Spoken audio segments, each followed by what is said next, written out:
ನಮಸ್ಕಾರ. ಅದೊಂದು ರಾಜ್ಯ. ಆ ರಾಜ್ಯದ ರಾಜನಿಗೆ ತನ್ನ ಬುದ್ಧಿವಂತಿಕೆಯ ಬಗ್ಗೆ ತುಂಬ ಹೆಮ್ಮೆ ಇರುತ್ತೆ. ಅದನ್ನು ಪರೀಕ್ಷೆ ಮಾಡಬೇಕು ಅಂತ ಪಕ್ಕದ ರಾಜ್ಯದಿಂದ ವ್ಯಾಪಾರಿಯೊಬ್ಬ ನೋಡ್ಲಿಕ್ಕೆ ಒಂದೇ ತರಹ ಇರುವಂತಹ, ಒಂದೇ ತೂಕ ಇರುವಂತಹ 3 ಚಿನ್ನದ ಗೊಂಬೆಗಳನ್ನು ತೆಗೆದುಕೊಂಡು ಬರ್ತಾನೆ. ಅದನ್ನು ರಾಜನ ಮುಂದಿರಿಸಿ, ರಾಜ, ಈ 3 ಗೊಂಬೆಗಳು ನೋಡ್ಲಿಕ್ಕೆ ಒಂದೇ ತರಹ ಇದ್ರೂ ಕೂಡ ಅವುಗಳ ಮೌಲ್ಯದಲ್ಲಿ ವ್ಯತ್ಯಾಸ ಇದೆ. ಹಾಗಾಗಿ ಇದರಲ್ಲಿ ಅತ್ಯುತ್ತಮವಾದ ಗೊಂಬೆ ಯಾವುದು, ಸಾಧಾರಣ ಗೊಂಬೆ ಯಾವುದು ಕಂಡಿಡಿ ಅಂತ ಹೇಳ್ತಾನೆ. ರಾಜ ಮತ್ತೆ ಅವನ ಆಸ್ಥಾನದ ಪಂಡಿತರೆಲ್ಲ ಆ 3 ಗೊಂಬೆಗಳನ್ನು ಸೂಕ್ಷ್ಮವಾಗಿ ಪರೀಕ್ಷಿಸ್ತಾರೆ.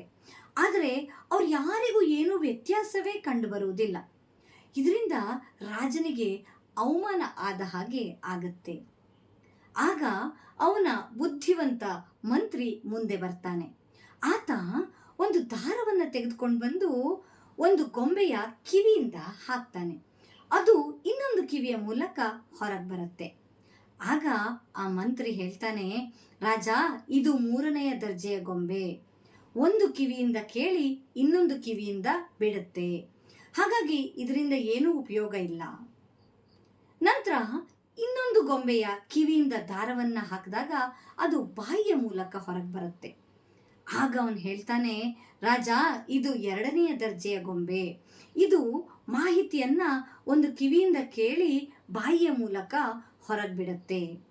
ಇದರಿಂದ ಬಹಳ ದೂರ ಇರಬೇಕು.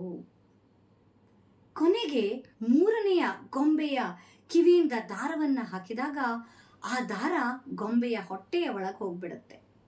ಆಗ ಮಂತ್ರಿ ಹೇಳ್ತಾನೆ, ಇದು ಅತ್ಯುತ್ತಮವಾದಂತಹ ಗೊಂಬೆ. ಈ ಗೊಂಬೆಯ ಕಿವಿಯಿಂದ ಮಾಹಿತಿ ತೆಗೆದುಕೊಂಡು ಹೊಟ್ಟೆಯಲ್ಲೇ ಇಟ್ಕೊಳ್ಳುತ್ತೆ. ಇದು ನಂಬಲರ್ಹವಾದಂತಹ ಗೊಂಬೆ. ಇಂತಹ ಮನುಷ್ಯರು ಕೂಡ ಶ್ರೇಷ್ಠವಾದವರು. ಹೌದು ಸ್ನೇಹಿತರೆ, ನಮ್ಮ ಜೀವನದಲ್ಲಿಯೂ ಕೂಡ 3 ರೀತಿಯ ಸ್ನೇಹಿತರಿರ್ತಾರೆ. ನಮ್ಮ ವಿಚಾರವನ್ನ ಒಂದು ಕಿವಿಯಿಂದ ಕೇಳಿ ಇನ್ನೊಂದು ಕಿವಿಯಿಂದ ಬಿಟ್ಬಿಡ್ತಾರೆ. ಅವರಿಂದ ನಮ್ಗೆ ಏನು ಉಪಯೋಗ ಇಲ್ಲ. ಇನ್ನು ಕೆಲವರು ನಮ್ಮ ವಿಚಾರಗಳನ್ನು ಒಂದು ಕಿವಿಯಿಂದ ಕೇಳಿ ಬಾಯಿಯ ಮೂಲಕ ಎಲ್ಲರಿಗೂ ಪ್ರಚಾರ ಮಾಡ್ಕೊಂಡು ಬರ್ತಾರೆ. ಇವರು ತುಂಬ ಅಪಾಯಕಾರಿಗಳು. ಅವರಿಂದ ನಾವು ಆದಷ್ಟು ದೂರ ಇರಬೇಕು.